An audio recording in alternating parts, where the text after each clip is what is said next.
सूर्याचे तेज घेऊन जन्मलेला एक दिव्य पुरुष, असा नरवीर जो अर्जुनालाही मात देऊ शकतो, असा दानशूर वीर पुरुष पुन्हा होणे नाही. कवचकुंडलधारी सूर्यपुत्र कर्ण म्हणजे काही विलक्षण रसायन. अशा तेजस्वी पुरुषाला फक्त एकच सल सोसावी लागली, ती म्हणजे आईचा विरह आणि सतत होणारी अवहेलना. त्याचं झालं असं. बऱ्याच वर्षांपूर्वी दुर्वास ऋषींनी माता कुंतीला एक अविश्वसनीय विलक्षण वरदान दिलं.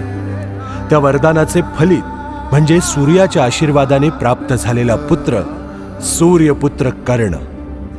पण कौमारी अवस्थेत असताना झालेल्या पुत्राला स्वीकारणे राजकुमारी कुंतीस शक्य नव्हते. म्हणून तिने त्या पुत्राला माता गंगेच्या स्वाधीन केलं. जन्मदात्रीने जरी अव्हेर केला असला तरी अधिरथ आणि राधा यांनी त्याचा स्वीकार केला. लालन पालन केलं, वाढवलं. पण नियतीच्या मनात काही औरच होतं. समाजाने तेजस्वी सूर्यपुत्र कर्णाची सतत सूतपुत्र म्हणून अवहेलना केली. अशा अपमानित तेजस्वी वीरास कपटी दुर्योधनानं जवळ केलं. त्याला अंग देशाचा राजा घोषित करून स्वतःच्या उपकारांच्या अधीन करून घेतलं. ते म्हणतात ना, बुडत्याला काडीचा आधार.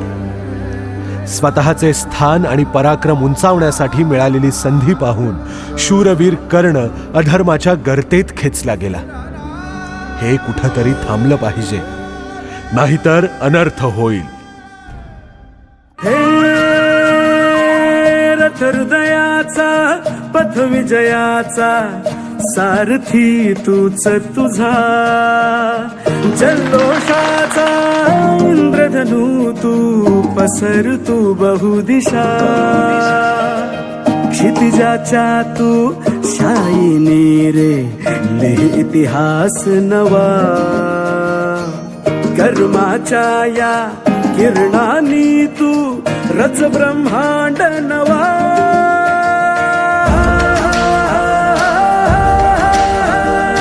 उदयाचा सूर्य तू, सूर्याचा पूर्व तू, गगनाचा गर्व हे तू, वणव्याची आग तू, धगधगता ध्यास तू, लखलखता लावा हे तू.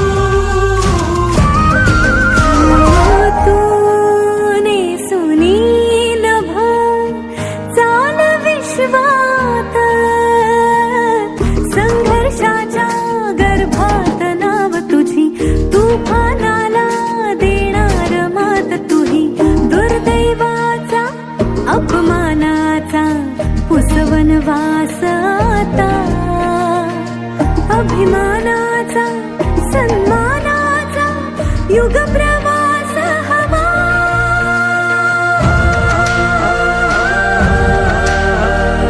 उदयाचा सूर्य तू, सूर्याचा पूर्व तू, गगनाचा गर्व हे तू, वणव्याची आग तू, धगधगता ध्यास तू, लखलखता लावा हे तू.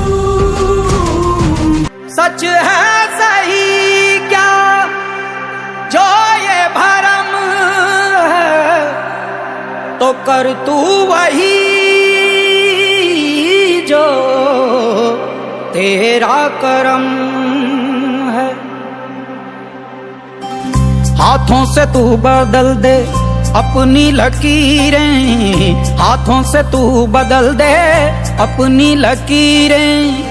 सच है जो संग तेरे तो डर से अब बढ़ जा, तो यारा हो तैयार ये जग है रण तेरा, तो यारा हो तैयार ये जग है रण तेरा. जिद पे आए तो कर जाए पर्वत पार तू, जिद पे आए तो कर जाए पर्वत पार.